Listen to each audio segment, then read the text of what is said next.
Kalau dibilang saya itu ketua umum termuda saat ini di Indonesia,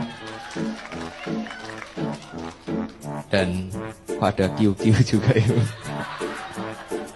Ku geru, Bu. Gus, saya harus ngomong apa ya, Gus? Manut, Mas, manut. Manut. Oh. Grogi kulo. Saya di sini jujur, Ibu, saya sangat grogi. Makanya mungkin saya sudahi saja. Nah, kan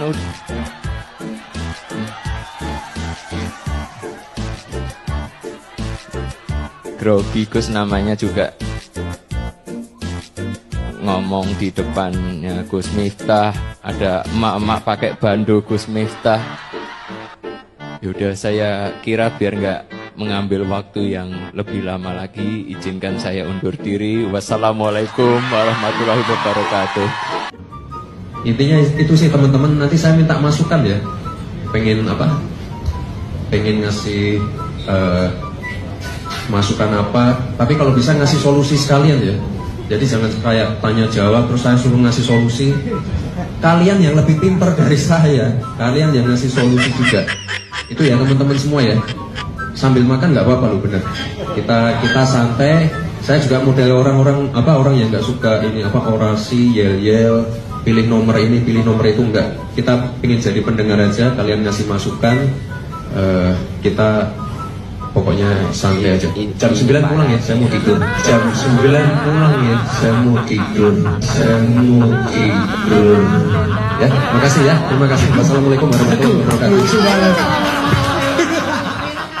Emangnya masih zaman minta proyek sama orang tua yang di pemerintahan, dasar desa.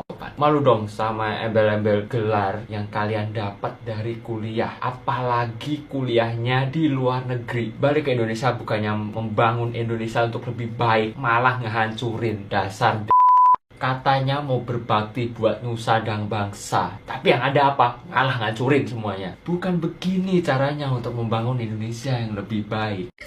Dedikasinya ibu-ibu untuk hadir pada acara. Aduh, salah terus ya. Yang saya hormati tokoh-tokoh, para tokoh agama, para kiai, para ibu nyai yang hadir pada pagi hari ini. Selamat pagi semua ibu-ibu.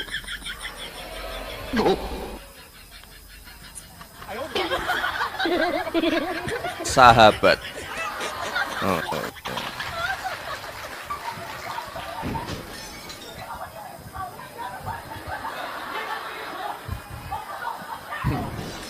Ya udah.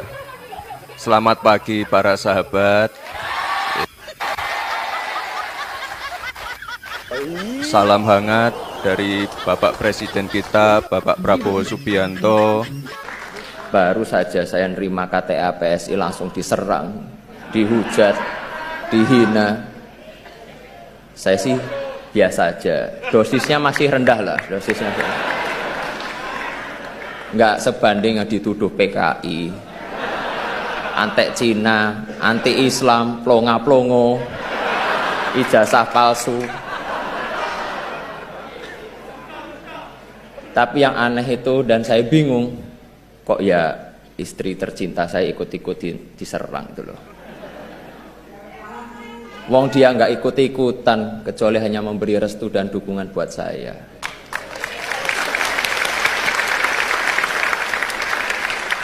Kepada seluruh kader, pengurus, simpatisan PSI, saya menyerukan agar menjalankan politik dengan hati yang bersih dan penuh kegembiraan.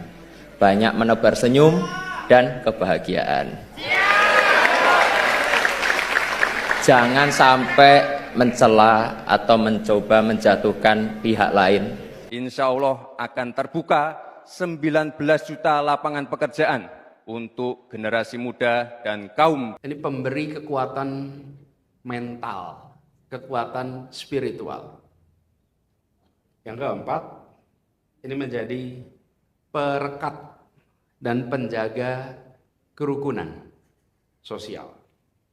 Lalu, yang kelima, dia menjadi pendorong untuk kemajuan. Ini beberapa hal yang bisa menjadi rujukan. Nah, dalam konteks kita saat ini yang menurut saya sangat mendasar adalah bagaimana kompas moral ini itu jadi pegangan Bapak sekalian ketika sering mengambil keputusan itu dengan mempertimbangkan kanan kiri aja Pak. Kalau dalam diagram yang saya sering buat, saya buat diagram itu X sama Y.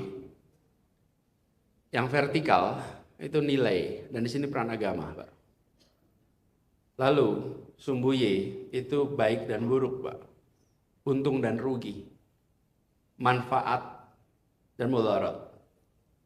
Ini benar salah. Nah, selama beberapa waktu ini kita sering menyaksikan bahwa pengambilan keputusan di berbagai sektor, bukan hanya di pemerintahan saja, di berbagai sektor dan di berbagai jenjang hanya memikirkan tentang manfaat dan mudarat, tanpa memikirkan tentang benar dan salah. Nah, furqon itu dari agama, Pak. Menurut saya peran itulah yang sekarang makin hari makin dibutuhkan. Dikembalikan supaya pengambilan keputusan itu bukan hanya soal manfaat dan mudarat, tapi tentang benar dan salah. Dan benar dan salah rujukannya ke mana? Agama. Agama ini yang menurut saya harus dikembalikan.